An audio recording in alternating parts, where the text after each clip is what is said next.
right, good morning. It's time for your pre-sermon sermon. And so we've made it through Encounter. Yay! Hopefully you've enjoyed going through each one of those. And I'm going to hit those again in the fall. At the beginning of each sermon, focus on those again, because I really want us to be focusing on encountering God. But right now, I want us not going to be focused on this encounter, but encountering Jesus.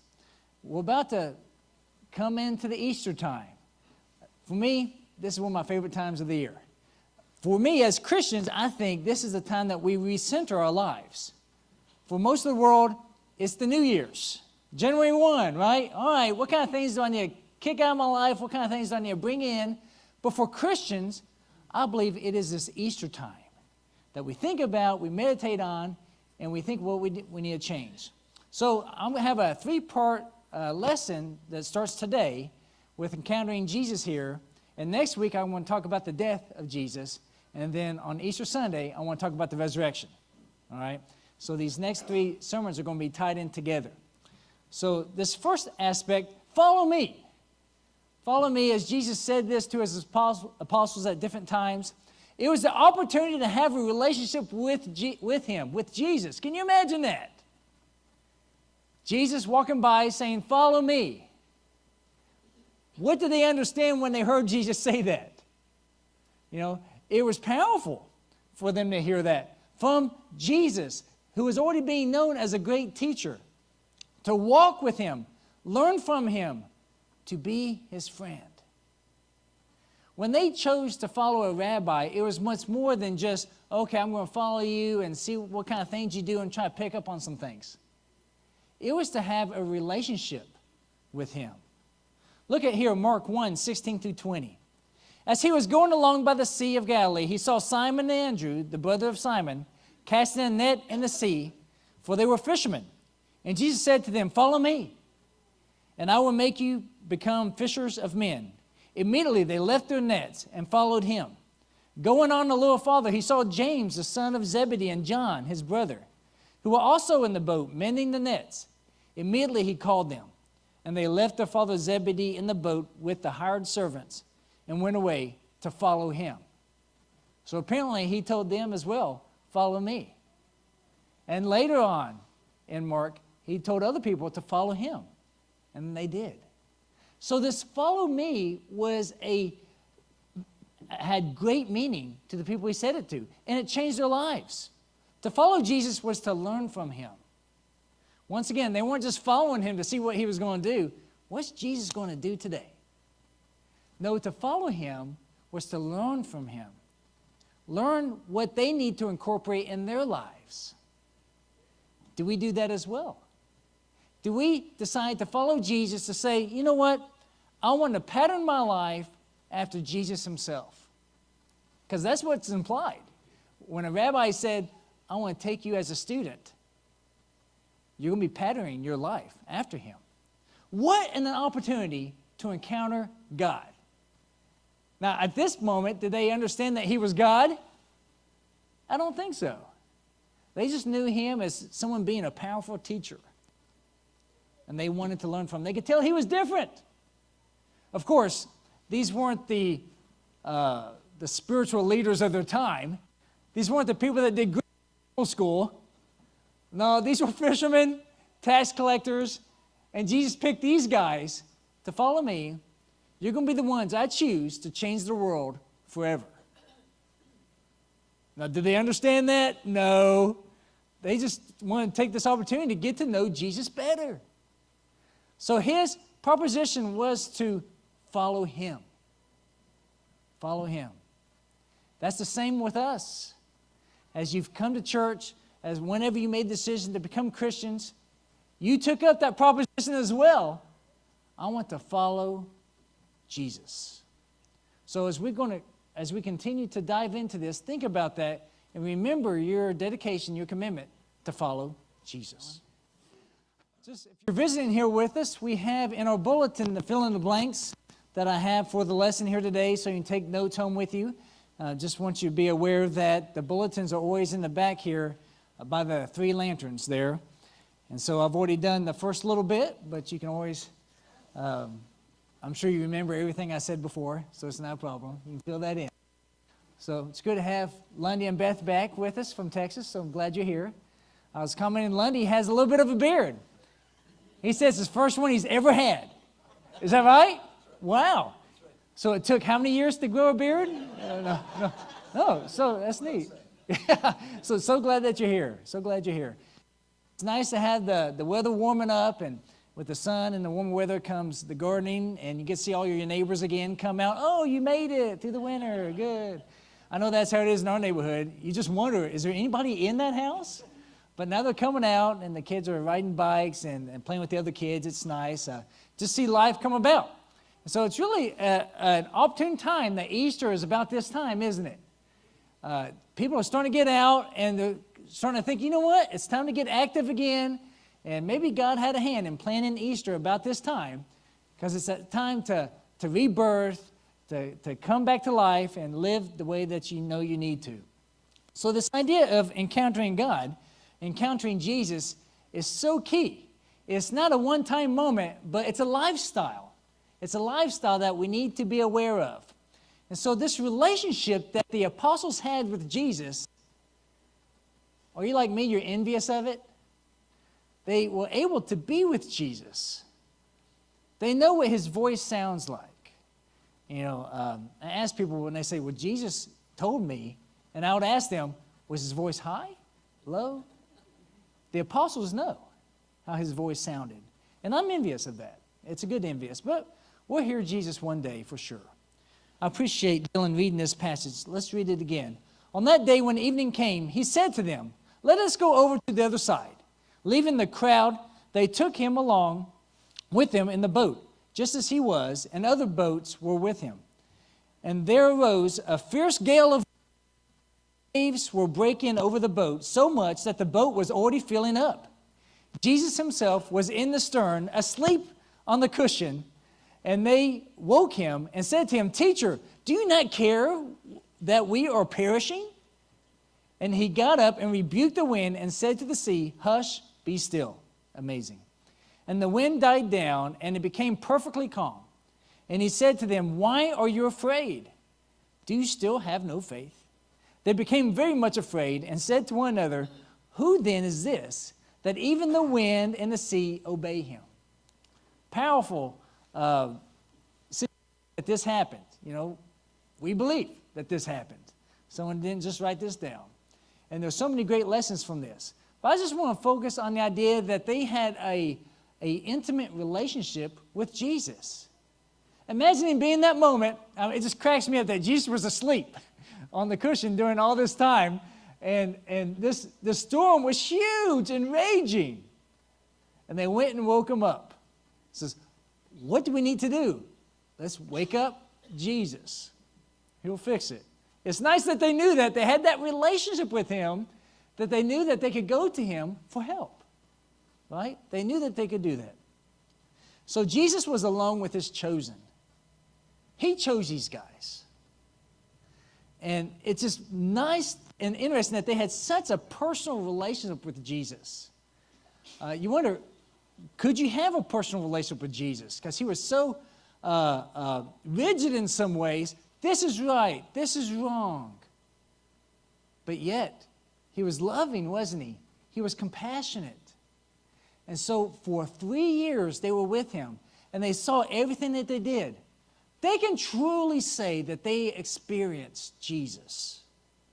Right? They didn't have an acquaintance. They didn't run into Jesus. But they experienced him. Over 3 years. They had him as their leader, as a mentor, and as a friend.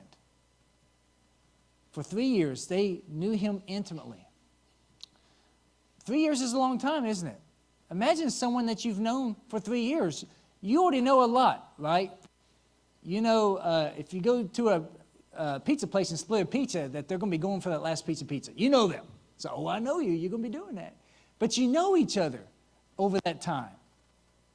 They knew Jesus. And we can see that time and time again later on in the Gospels. And as customary was Jesus, as they're writing this, they write the Gospels. Jesus often went alone to pray. We know he's going to help this person. It came to a point that they knew how Jesus was going to react in certain situations. And I think that's what got Judas, if you think about it. Judas had seen Jesus escape the grasp of the Pharisees time and time again, hadn't he? And it bothered him so bad that he didn't try to get out of their grasp when he betrayed them.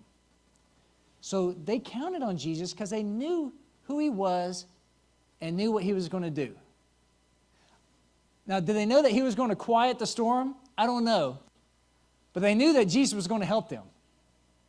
Maybe teach them during that moment. I don't think they knew exactly what he was going to do, but they knew Jesus was going to help them in that time. So we can choose this. You don't have to just wonder, I wish I could be like the apostles and know Jesus. Now, we can be like this in as much as we can to know Jesus intimately. Because the gospel becomes alive in our lives. As we interact with Jesus, as we try to mimic his life in our life, just like the apostles did. So this first of the 3-week Easter lesson, I want us to focus on a little bit about these apostles and the relationship that they had. They shared in this amazing moment. And can you imagine them talking about it with other people? I was in a boat in a storm, and Jesus quieted the storm. No, he did. I was there. They had this amazing personal relationship and witness of all that Jesus did. What a great blessing. And they were awed by his power. And it's interesting to think about the things that awed them, right? I don't think I can remember moments after Jesus gives a teaching or the Beatitudes, they were just in awe. But is it awe of what he did here? Are we in awe of what Jesus does? Mentioned a little bit last week, and Ben mentioned it in his communion thoughts last week, that sometimes we can become commonplace with Jesus, right? And this Easter moment is good to reawaken in us what happened in Jesus' life, in his death and resurrection. So the impact on the followers, I want us to think about this. On these 12 followers that were following him, of course there was many followers. You know, as they got into these boats to go across on the other side, others were going around on the seashore, right? Trying to get to where they were. It's amazing. I don't know, whatever way, maybe others got in other boats as well. And so they were around them when Jesus quieted the waters. Mark 4:40 says this, and he said to them, why are you afraid? Do you still have no faith? Now think about all that he has done already in his ministry. And he was getting on to them, do you still have no faith? Do you think I'm going to allow us, after everything we're doing, to go down in this boat? Of course not. So he challenged them. Just because they had this intimate relationship, Jesus didn't let them off when they were doubting.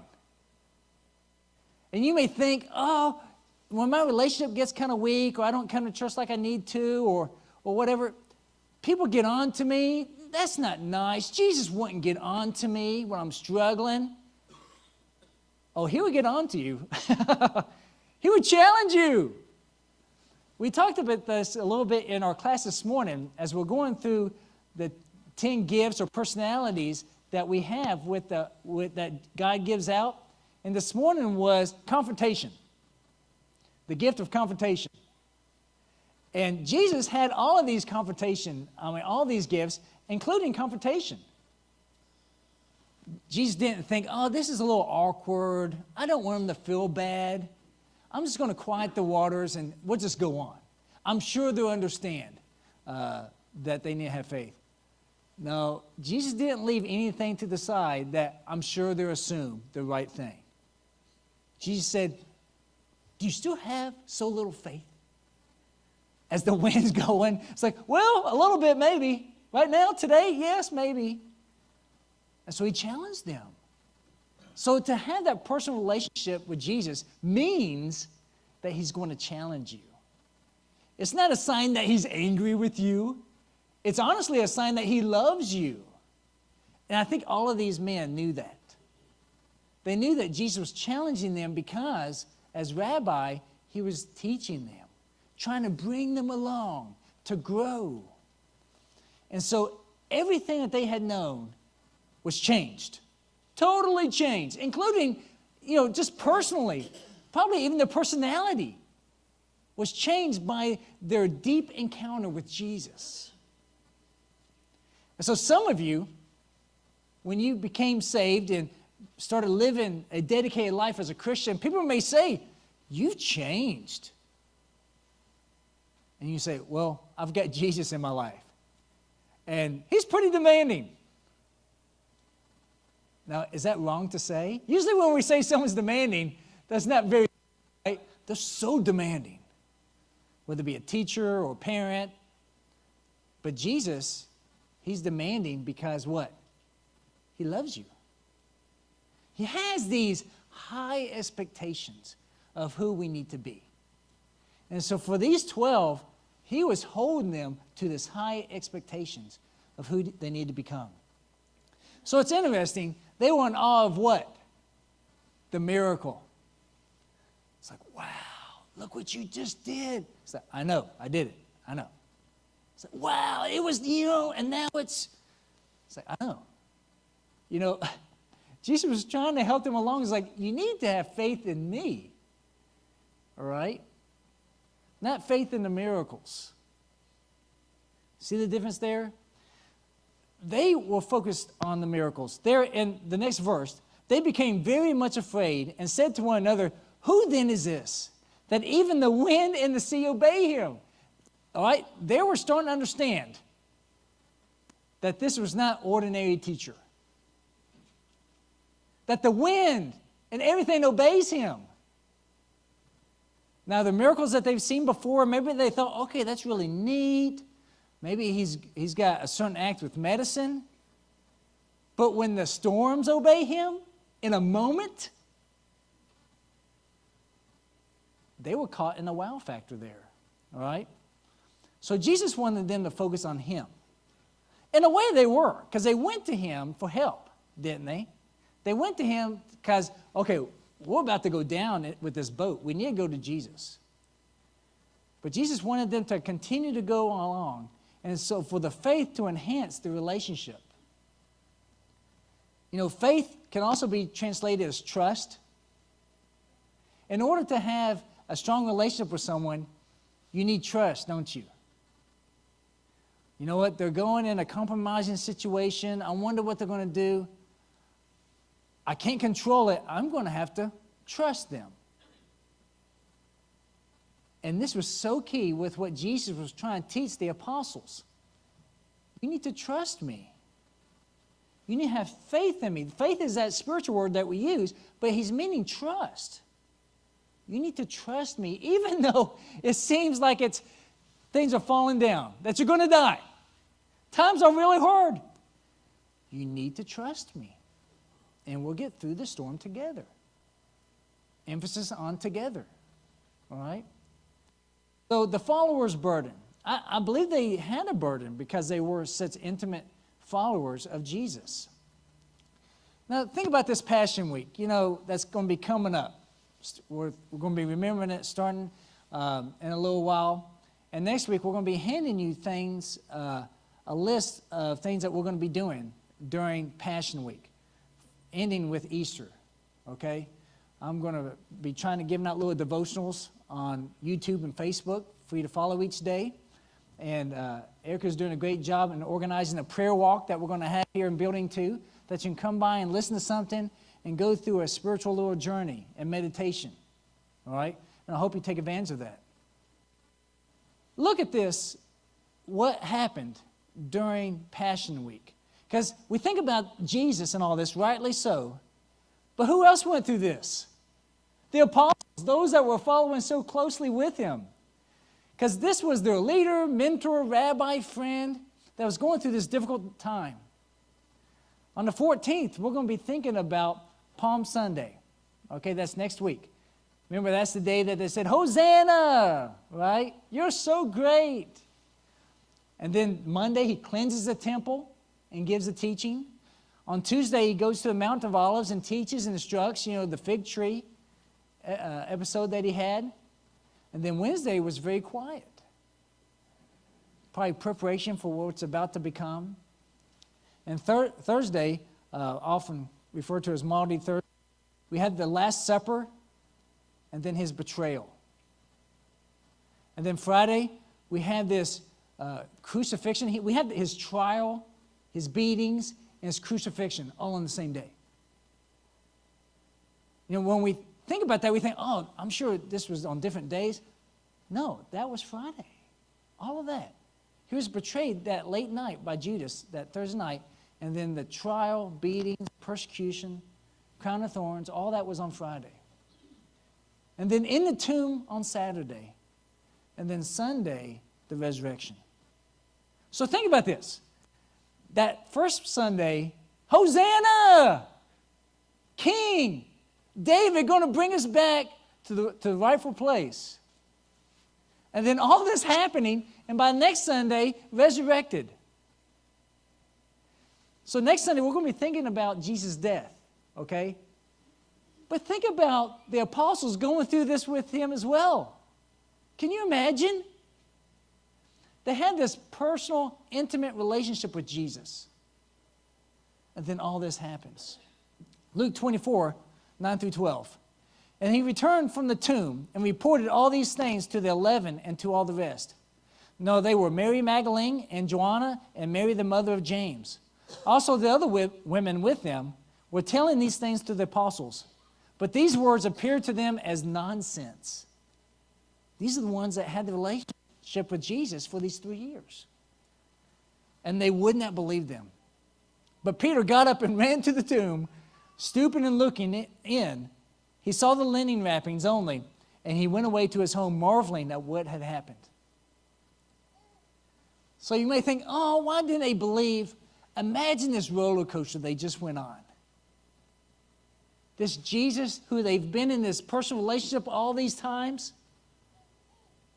And this week was just so emotional and traumatic. Their best friend, the one they put all their future hope in, just was killed. I imagine they were a wreck.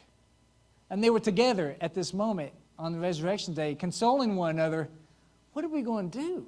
So there's weeping, just being depressed. So it's easy for us to look over this and not think about the implication of what this was for the apostles. The apostles' burden here. Because he was their everything. They invested everything. Remember when he said, follow me? They dropped their nets, left their homes. They invested 100% in Jesus. And they just saw it, in their mind, all fall apart. It just all fell apart. Just like that. The Sunday before, it was going great. It's happening. Soon Rome's going to fall, and Israel's going to come back to power. It's going to be great. And it all fell down, crashing down. And this may happen to you. When you became a Christian, it's going to be great. No more problems. All of my bills will go away. No more friends will lie to me. It's going to be wonderful. And sometimes you may have had this crashing moment. It's not what I thought it was going to be. It didn't happen the way I thought Jesus was telling me. Have you had that moment in your Christian life? So Jesus changed their life, and it seemed to them was gone. Now think about this. They were with him every day for about 3 years. Talking with him, walking with him.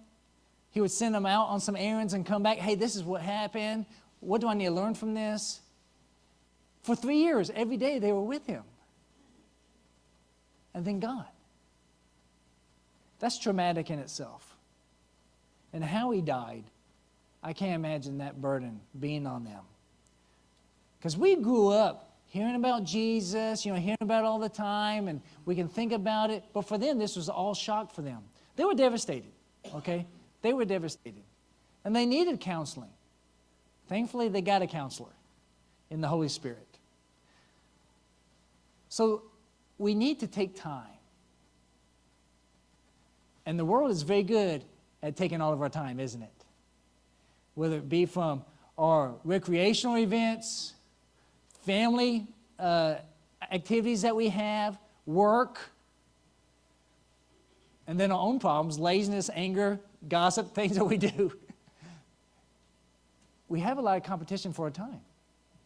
So remember, Jesus asked you to follow him. Follow him. Not squeeze him in when you have time, but follow him. That was the proposition he gave, right? Same to us as it was to them. He's also our mentor, friend, and everything, isn't he? He is. Should be. Luke 22:19 says, "And when he had taken some bread and given thanks, he broke it and gave it to them, saying, 'This is my body, which is given for you. Do this in remembrance of me.'" This was that Thursday, right before the betrayal, the trial, the beatings, the death. Jesus was trying to help them remember me. I'm like, of course. We'll see you again tomorrow, won't we? I mean, remember you. Okay, right. No, remember me. Do this. Remember me. And that's why we take this so important that we take communion every Sunday. Every Sunday we take communion. Not when it's convenient. Not when we really want to build it up to be something big, because every Sunday it's big for us. We remember Jesus every time. But this time of the year, we're going to take a little bit more time to think about what he did for us. So what is the impact of Passion Week on extra holiday? Some candy? We need to be spiritual as spiritual people when you think about this moment. Once again, this is our New Year's as Christians. This is our time that we think about Jesus, think about what he went through, and what does it mean to us. We have been wowed by his wisdom and wonderful example. Like Jesus quieted the wind and the waves, he's done that for us countless times in our lives. The trouble in our times, the emotional ups and downs, he's helped us so many times. For our own health, we should take time to reflect and to remember. The apostles, it came at them. They didn't know what was happening. We are reflecting on what happened. The apostles, they were in the moment. It was happening to them.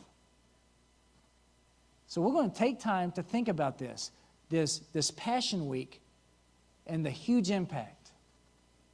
I would like for us to do this every few years. So this could be the first time we've done this since I've been here. Really want to focus on this Passion Week and take it in. Learn from it everything that we can to have this experience so we can grow, leave better than when we came, okay? And so this encountering Jesus is for us like it was with the apostles. We are learning from Jesus. We want to emulate him, imitate him, be like him in every way. So we need to take this time, clear up some time in your schedule, go ahead and plan that we're going to come by here, not this week, but next week, and do this prayer walk that we're putting together. Take time to watch these little videos and think about it each day. Think about what Jesus went through each one of those days and why he went through it. And don't just take the good out of everything. Don't take the good of what Jesus, everything did, but meditate on the cost. Meditate on what he went through. Well, maybe you haven't taken on Jesus yet to be Lord and King of life. Maybe you are in the moment of starting to encounter Jesus, seeing Jesus, but you're not in depth encountering Jesus into your life intimately like the apostles and us that have been baptized into Christ. If you haven't, this is the time to do that. And if you've been waning in your faith, then take advantage of these next few weeks to re-hone your spiritual life. Please come forward as you need to as Alan sings us a song.